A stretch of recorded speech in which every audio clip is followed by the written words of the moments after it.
gitu. Nah teman-teman, di sini kita tidak hanya berdua. Di sini kita akan berbincang dengan narasumber yang sangat luar biasa. Dari mana ya Teh? Narasumbernya? Tentunya dari mahasiswa Profesiners. Di sini sudah ada Teh Ade dan juga Teh Tiara. Boleh nih Teh saya hai dulu ke tuh. Halo teman Saka yang ada di rumah. Oke teman-teman, Teh Ade dan Teh Tiara ini merupakan mahasiswa Profesiners Universitas Bakti Kencana tahun 2024. Betul Teh? Betul. Selain menjadi mahasiswa Profesiners, Teh Ade dan Teh Tiara juga sempat mengemban sarjana juga di UBK ya Teh ya? Iya. Oke Teh, mungkin boleh nih Teh spill sedikit dong perjalanan Teh selama menjadi mahasiswa sarjana di Universitas Bakti Kencana. Mungkin boleh dari Teh Ade atau Teh Tiara dulu? Silakan saja sih Teh, santai aja. Pas awal tuh daftar ke sini ya, tahun 2019. Itu waktu gak ada teman sama sekali dari sekolah kan. Emang waktu gak niat juga. Daftar ke sini tahun 2019, daftar biasa testing, psikotes kayak gitu. Terus pas hari kemudian atau 2 hari kemudian lupa, langsung keterima alhamdulillahnya. Dari situ ya udahlah, kita jalanin dulu. Kita coba dulu di sekolah kesehatan gitu kan, waktu emang sebelumnya emang pernah kuliah dulu kan di sekolah kesehatan juga. Pas udah hampir 4 tahun tuh, ternyata bisa sampai sarjana alhamdulillah. Dari situ lanjut ke Profesiners, lanjutkan dan berhenti dulu langsung alhamdulillahnya sekarang udah mau UKOM. Alhamdulillah ya Teh. Kalau dari hari sendiri, kalau dari aku sebelumnya aku kan SMK kesehatan juga, SMK dengan keperawatan di SMK Bakti Kencana juga, Bakti Kencana Bandung.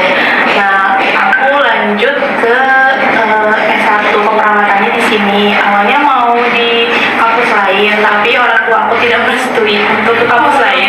Mungkin sudah cinta dengan Bakti Kencana ya, jadi lanjut lagi ke sini. Terus sempat COVID-19 juga ya waktu itu, pandemi. Jadi pas skripsi pas banget mulai offline lagi. Alhamdulillah bisa lulus 4 waktu lah ya, 4 tahun lanjut ke Profesiners, dan sekarang alhamdulillah tinggal uji kom.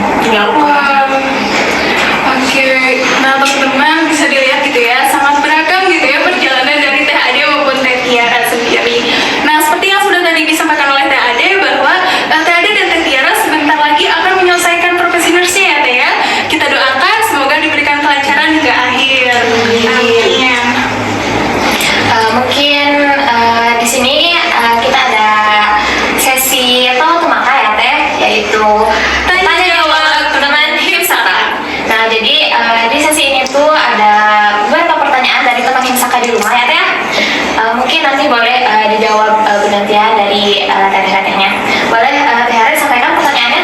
Oke, seperti tadi yang sudah disampaikan oleh Teh Nita ya Teh, akan ada beberapa pertanyaan. Mungkin langsung saja ke pertanyaan pertama. Menurut Teteh, culture shock apa sih Teh yang Teteh alami selama Teteh menjadi mahasiswa sarjana keperawatan dan juga mahasiswa Profesiners? Boleh Teh dijawab. Kalau dari aku, culture shocknya itu mungkin hari weekend atau tanggal merah yang biasanya libur, terus jadi berdinas gitu. Dan dinasnya juga kadang di hari Minggu aku dinas pagi, kadang hari Sabtu.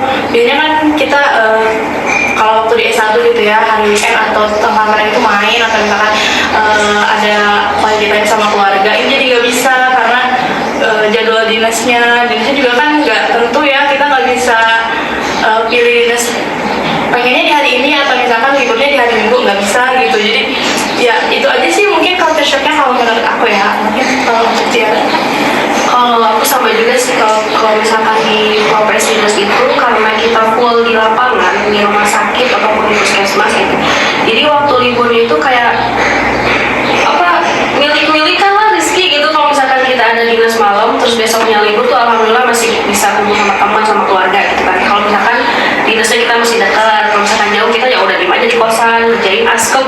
Pasti itu askep buat LP, LK itu pasti.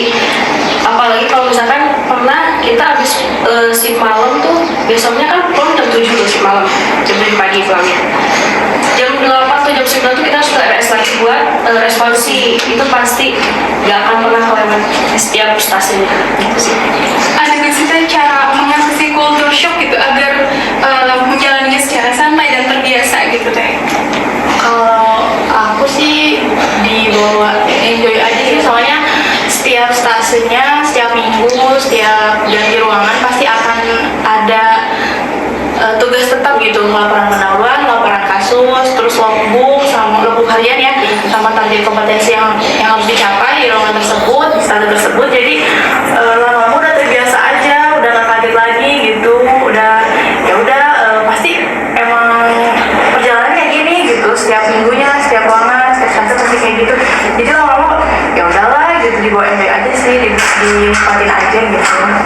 Cuma mungkin pas awal stase itu di KDP perawatan dasar itu kita emang kaget banget, oh ini ternyata di mesin rumah sakit tuh hari libur kita bersih libur. Kalau untuk KDP kita alhamdulillah sama koordinatornya dikasih libur sih hari minggunya, tapi tapi tugasnya bukan tugas berjalan gitu ya. Tugas individu sama ujian-ujiannya gitu loh, yang docs ya, ada docs, terus ada PST juga ya. Bikin berjalan aja gitu ya, nanti juga akan terbiasa. Boleh mungkin dilanjutkan hal yang lain? Pertanyaan selanjutnya nih Teh, dari Tom Saka juga gitu. Pertanyaannya, bagaimana cara memanage waktu antara tugas, akademik dan juga jam tidur gitu Teh? Bagaimana misalkan tugas tuh, kalau aku sendiri gitu ya, misalkan hari ini pertama masuk dinas itu kita nyari kasus biasanya, atau enggak dikasih kasus masih hanya hari itu juga biasanya aku nyari di jurnal ataupun ya di buku atau apa di internet itu kan, nyari sumbernya dulu misalkan nanti kalau misalkan biasanya kalau respons itu hari ketiga ataupun hari keempat dinas aku biasanya ngumpulin sumber, udah gitu misalkan sumbernya udah ngumpulin, adalah jeda sehari 2 hari buat rehat dulu gitu. Kalau aku biasanya kayak sistemnya biasanya gitu, istirahat dulu ya. Kalau misalkan besoknya mau responsi baru ngerjain sampai malam gitu.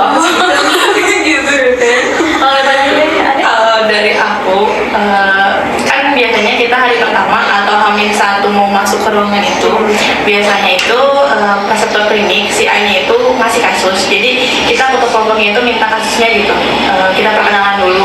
Kalau besok ada dari kelompok 1 misalkan mau ke ruangan tersebut, nah kita biasanya suka langsung dikasih nih kasusnya, atau biasanya si A-nya bilang ya udah besok pagi aja gitu, sekalian perkenalan orientasi, sekalian dapat kasus. Nah kalau aku biasanya ditarget gitu, jadi hari ini misalkan aku harus udah selesai buat LP. Nah nanti di hari pertama aku masuk, aku itu biasanya aku suka dapetnya dinas pagi terus kalau hari pertama masuk itu. Jadi di hari pertama masuk, pas misalkan lagi dinas pagi siang, aku suka langsung pengajian ke pasien. Nah nanti di kosnya itu aku langsung ngerjain LP, kayak ditarget misalkan setengahnya dulu deh gitu sih. Nanti kan ada kayak poin-poinnya apa, setengahnya dulu aku selesain, aku tulis gitu, atau aku ketik.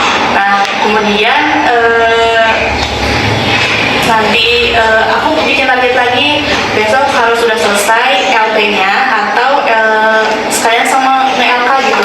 Nah tapi di waktu yang senggang pas lagi dinas hari pertama itu, kayak misalkan lagi istirahat atau misalkan udah selesai tindakan, aku sambil nyari sumber di jurnal atau misalkan di buku elektronik kayak gitu. Kalau aku jadi mengusahakan gak mau SKS tapi tetap aja SKS juga.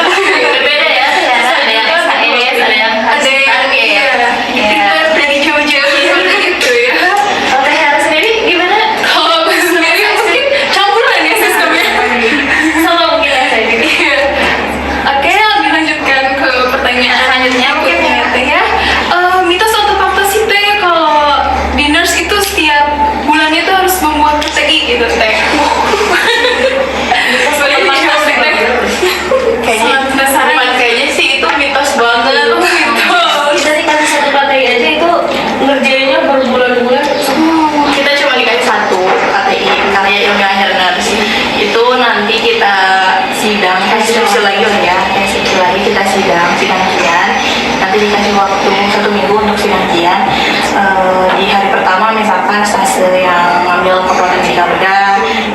nanti di hari yang kedua misalkan anak dan maternitas kayak gitu.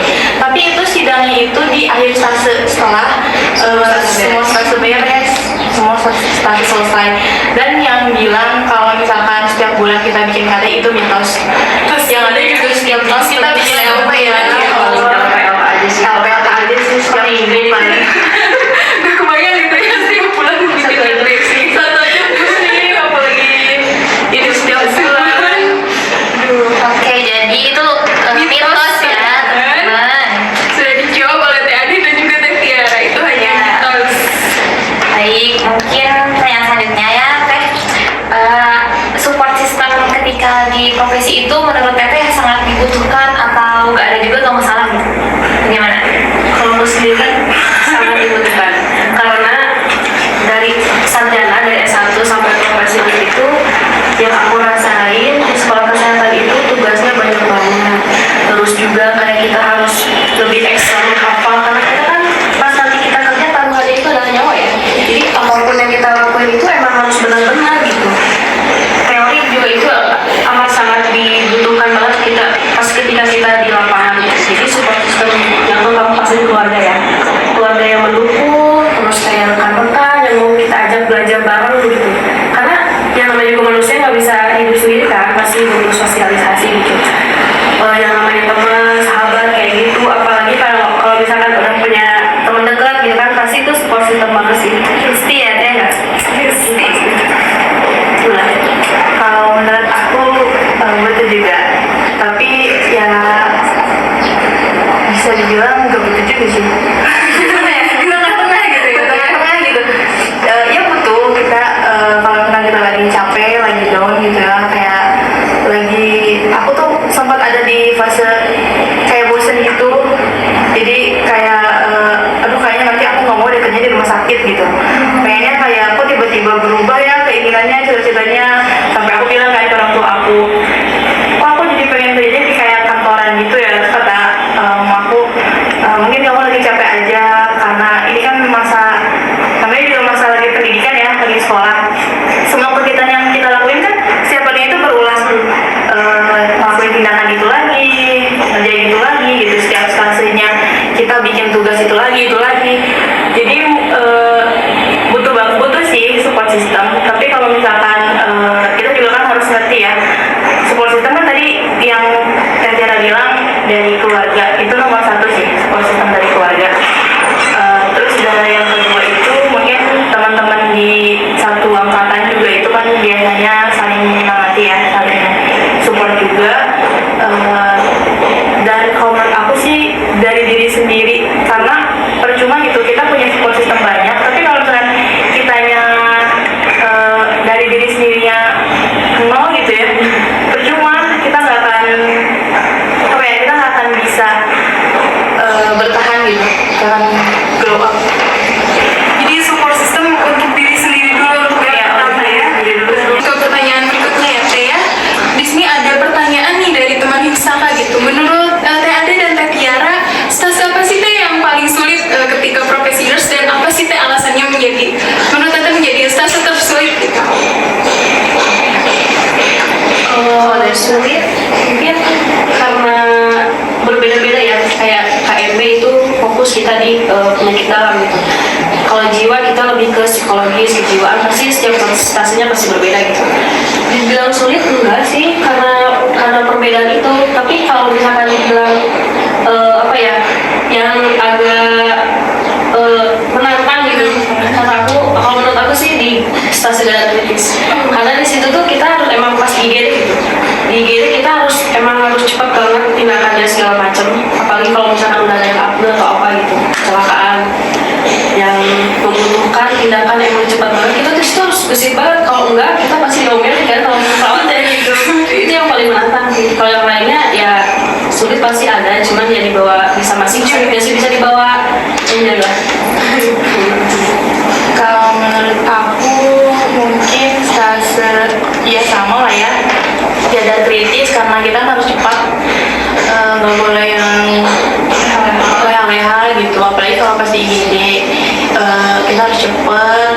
Kalau di ICU itu kan pasiennya pasien kritis juga, nah kita harus cepat gitu.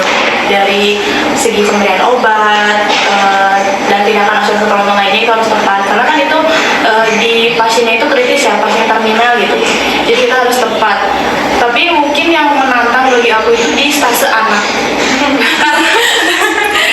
Kita masuk ke yang gitu. Karena kalau di stase anak, di ruang yang merawat inap, penyakit dalam atau bedah, kita baru masuk ke kamarnya, baru assalamualaikum adek gitu, hai kayak gitu, dia udah nangis. Padahal kita cuma mau cek tanda-tanda vitalnya aja, kita cuma mau cek saturasi lah ya, saturasi sama nadi. Itu kalau menurut aku di anak, karena ya Allah gitu. Makanya trauma kali ya, mereka mungkin nyangkanya kita mau suntik, padahal enggak. Nah kalau menurut aku itu sih, Nah, makanya orang tua jangan nakut-nakutin. nah itu kayak gitu. Jangan tuanya perhatiannya. Oke. Boleh dilanjut Dari mungkin kayak pertanyaan selanjutnya yaitu mitos atau fakta ketika menjadi mahasiswa profesi itu sering dijudesin akan teteh perawat di X. Lanjut ini coba Iya, agak penasaran juga soalnya kita ini. Mitos. Terus ya. Karena perawatnya baik-baik banget, ngasih ilmu kita, ilmunya juga ilmu yang mereka biasanya terapin di lapangan, sama ilmu yang teori juga gitu. Jadi mereka ngasih tahu kalau misalnya teori harusnya kayak gini ya, tapi karena misalkan keterbatasan alat, atau misalkan biar cepet gitu biasanya, atau kadang ngasih ilmu-ilmu baru yang kita tuh nggak didapetin di kampus, nggak didapetin secara teori. Oh ternyata ilmu barunya kayak gini gitu. Mereka baik-baik. Bahkan ada mungkin perawat yang pernah cerita gitu ya ke aku pas lagi tindakan, dari awal mereka kuliah sampai akhirnya mereka kerja di rumah sakit A, B, C, terus di ruangan-ruangan yang sebelum-sebelumnya pernah misalkan di ruangan IGD, di anak, di penyakit dalam, sampai bertahun-tahun mereka cerita. Nah dari situ sih aku suka kayak, oh aku jadi pengen nyoba deh nanti di ruangan ini gitu. Jadi kayak ada penasaran gitu kalau misalkan setelah mereka ceritain. Terus gitu sih, itu mah nggak ada, kita nggak dijodohin yang benar-benar nggak ditanya, enggak, malah mereka tuh welcome banget gitu. Mitosnya berarti atau tergantung RS-nya itu deh.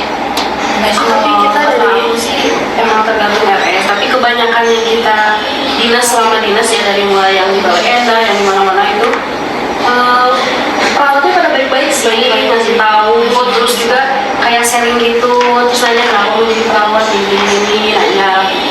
Kalau menurut aku kenapa mereka justru mungkin karena beban kerja ya, apalagi kalau habis dinas malam Capek mungkin ya. capek. Kalau kita juga paham sih, karena kita juga baru duduk misalkan disuruh, oh capek ternyata. Nah kalau juga kalau misalkan udah mau ditanya ataupun nggak nanya, berarti lagi capek gitu, ngerti aja. Itu teman-teman. Oke, gak kerasa nih teh, udah pertanyaan terakhir nih teh. Langsung aja ya teh, ada nggak sih kenangan yang menurut Teh Ade dan Teh Tiara sangat berkesan ketika menjadi mahasiswa profesi nurse? semua stase ada kenangannya sih. Dari stase awal, stase yang mungkin kita baru pertama kali, oh profesi ternyata kayak gini, beda banget, nggak kayak waktu di S1 PBL yang waktu zaman PBL kan, waktu S1. Terus kita ketemu teman-teman baru juga, teman-teman yang kan nggak pure semua dari teman-teman S1 ya, mungkin 75% memang dari teman-teman kita S1 yang kita garap. Nah 25%-nya kan ada yang dari ekstensi, bahkan ada yang dari kampus lain juga yang kesini. Kita jadi punya teman baru, terus jadi lebih tahu juga gitu, oh ternyata lebih tahu sifat teman-teman kita juga, karena jadi lebih deket gitu. Terus stase yang kedua itu apa, kita kabupaten medical beda ya, KMB. Nah kalau menurut aku itu di situ sih kenangannya banyak banget, Karena emang waktunya seru banget karena itu stase paling lama ya. itu stase paling lama, kita 6 minggu. Stase kan kalau di KDP kita dirawat inap ya, kalau di KMB kita masuk ke ruang OK, di hemodialisa.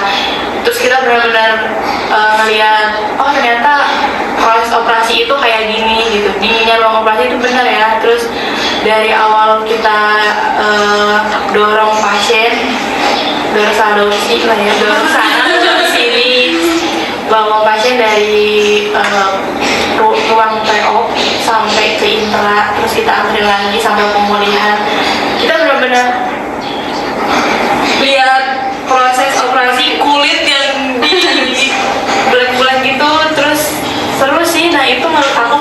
paling banyak di situ. Sama di gadar kritis mungkin di IGD. Jadi skill kita lebih terasah. Ya, inspirasi kedua kali latihan fase kedua kali sebelum mulai. Tapi setiap fase kalau menurut aku ada kenangannya sih, ada ceritanya gitu. Karena setiap fase tuh kita ganti-ganti kelompok kan, ganti orang juga. Jadi kita harus beradaptasi lagi sama orang lain. Sangat beragam sekali gitu ya teh kenangan dari setiap stase ini. Nah, jadi teman-teman mungkin itu perjalanan dari cerita Teh Ade dan Teh Tiara di Profesi Nurse. Mungkin kesulitan itu pasti ada ya Teh ya? Itu ya. Namun tergantung kitanya juga mungkin ya Teh ya. Nah, jadi teman-teman nggak usah takut atau khawatir gitu ya. Seperti yang diceritakan Teh Ade dan Teh Tiara barusan, ada serunya juga kan ya Teh? Banyak. Beragaman dari setiap stasenya ya teh ya. Jadi kurang lebihnya seperti itu ya teman-teman. Oke, baik Teh Ade, Teh Tiara, mungkin izinkan saya untuk menyampaikan closing statement dari apa yang sudah tadi kita bincangkan. Jadi teman-teman semua tidak perlu takut untuk menempuh jenjang profesi nurse. Ada beberapa tadi yang sudah disampaikan oleh Teh Ade dan Teh Tiara mengenai culture shock yang bisa kita atasi dengan cara beradaptasi dan juga banyak belajar. Lalu ada support system yang harus berasal dari diri sendiri dulu, baru kita mencari support system dari lingkungan. Setelah itu tidak ada stase yang paling sulit, itu gimana kita menjalaninya. Kalau kita enjoy, insya Allah semuanya bisa terjalani secara baik seperti itu. Baik, Teh Ade, Teh Tiara, terima kasih sudah menyempatkan waktunya untuk menjadi narasumber luar biasa pada podcast kali ini. Kita harap Teh Ade dan Teh Tiara bisa diberikan kesehatan, keberkahan ilmu, dan apapun yang dicita-citakan bisa tercapai. Terima kasih banyak Teh. Mungkin sebelum ke penutup kita jargon lagi ya Teh ya? Masih ingat kah? Ya siapa yang mau memimpin Teh? Boleh dari Teh Dita? Dalam hitungan 3 ya Teh.